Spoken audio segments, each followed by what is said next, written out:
Good evening, people, and welcome to 2024. Happy New Year. And welcome to an anti-haul. Now, I never heard of this term before, but it's basically another way of saying cleaning the collection, cleansing the collection. But I've seen other videos online of an anti-haul where people show what they're getting rid of for various reasons. You could call it a New Year clear out, call it whatever you want, but anti-haul, I kind of like it. So going way back in my early days on YouTube, not early days, the mid days, I had a whole DVD unit over there, and I called it the Culture Shelf for no other reason than it housed my boutique label films, as they're called now. I don't think we called them boutique labels back in the day, but that's what they're called now apparently. It's just where the Criterion's, Masters of Cinema, Arrow, what else is it, BFI, that kind of stuff. It just sat over there out the way, and you look at it and you see a little bit of class and quality.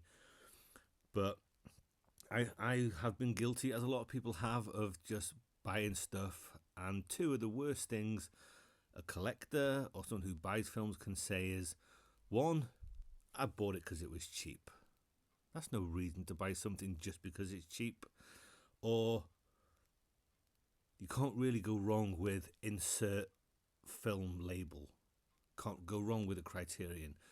And put them together, you can't go wrong for a Criterion for 10 quid or 10 bucks, whatever you Americans say. You can't go wrong with that. I couldn't leave it on the shelf. Even if you got no interest in it, you couldn't leave it on the shelf. Seen it all, heard it all, done it myself. Silly. So there's quite a bit of stuff on that Culture Shelf which I don't want. And I did this last year. I cleaned out a bunch in different avenues. I don't have a great deal of places to take these, but I have a few options open to me. I'd rather give them to a loving home rather than sell them. You know, you take it to some place that trades stuff. They take it off your hands for 5 quid. They'll sell it for 10. I'd rather give it to a loving home if possible. So we'll see how we go. But the first film is a Criterion, and I saw the trailer and I loved the trailer. I thought that looks really cool. And it is a Tarkovsky film called Stalker.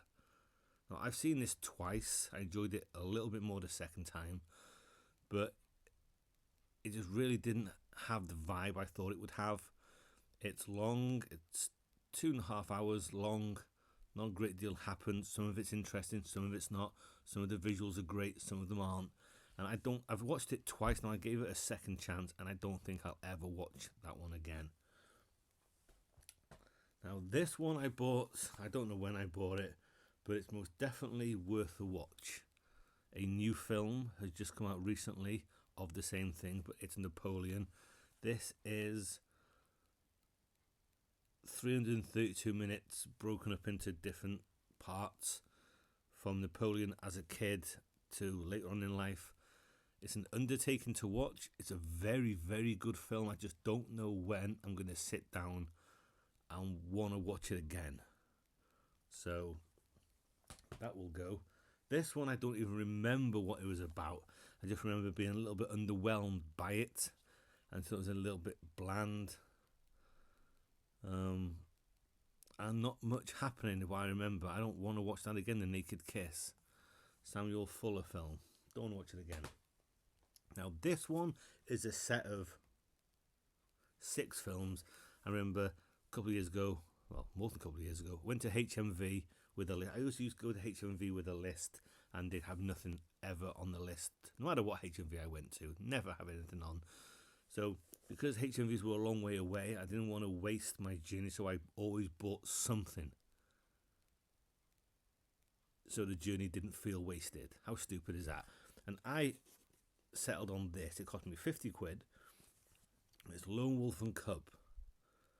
It's a samurai type thing, where this lone samurai and his baby are going through, I'm guessing through Japan. There's lots of blood. There's lots of action in it, and it's gory. Arms get chopped off and legs get chopped off. But I don't know when I want to watch these again. Some were fun, but once you'd seen one, it was kind of the same stuff over and over again. So yeah, Lone Wolf and Cub. Now I have two of these next ones.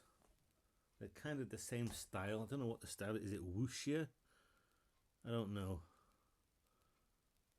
It could be a wuxia type thing where they fly around on strings. Yeah, wuxia. They're highly stylized, tightly choreographed wuxia genre of martial arts, and I enjoyed them. This one was a lot longer than that one, and they were entertaining enough. But I watched these a couple of years back, and I don't know what happened in between all of the flying around and jumping around and all that kind of stuff, but no desire to watch them again. Now this one, I debated on it for months. Should I not? I read what it was about, but then saw it had Alan Arkin in it. So I watched it, and it's American humour. And I said before, American humour 95% of the time, it misses me completely because it's just not funny to me. And this wasn't funny. Peter Falk wasn't funny. Alan Arkin wasn't funny. The things they were doing weren't funny. I just found it to be incredibly stupid, and not in a slapstick kind of way, just stupid. And I didn't like it. No desire to see that shit again.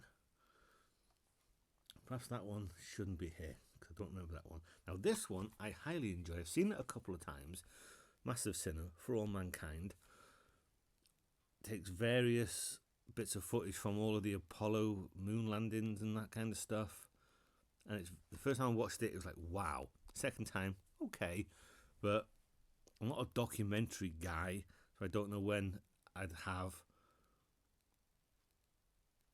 80 minutes spare where I could be watching something new, something different, and I want to watch this again.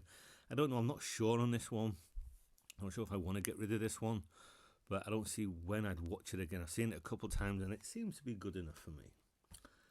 Now with this one, I bought it for one man, and it was for the great Walter Matthau. But again, it's American humour. I think he played a very straight man, very, very straight, not really humorous at all. I just didn't find any of this funny. In fact, I was quite bored with this one. No desire to revisit it. I don't feel it deserves to have a rewatch. That's one. And this one is Akira Kurosawa, an old Criterion. And it is called, not a bad film, it's Rashomon, a story told, I think, by 3 different people. It's raining and they all take refuge underneath, get out of the rain, and they all tell a story, the same story, but it's different each time someone tells it. Bits are added, bits are taken out of it, and it's a good film. I don't mind it at all, but I've seen it maybe 2 or 3 times now, and I feel that is good enough. I'm not a big Japanese samurai type of person, even though I bought a lot of them. So a lot of them could go in here, but yeah, Rashomon, a good film, very much worth watching, but I think once is enough. And the last 2, we have this. That is Metropolis, 1927. Fritz Lang masterpiece, only because I don't need that, because I have that. I remember ordering this from somewhere, and it didn't come. So they sent me another one, and they both came at the same time, but I don't need that when I have this. But masterpiece of a film. And last but not least, this is sealed. I've seen this before. This is when I do this a lot back in the day, even before YouTube. I'd watch a film, and if I remotely liked it, I'd go out and buy it, and say go on Amazon and buy it. And this is one of them. I watched it. I cried at the end. I thought it was very sad at the end. It's not a fun film to watch. All about a dog that is trained to kill black people. And the end was horrible. But I thought that's a great film. I loved that. Let's buy that. But I had no desire to watch it again. You know, I've had this for I don't know how long now, but it's sat on the bottom of the shelf. and I don't think, because I can remember the end, I don't think I want to watch this again. It's not the type of film that has any kind of rewatch value. So that's another thing I stopped immediately, and I mean immediately. Like the film, go on Amazon 5 minutes later and buy it.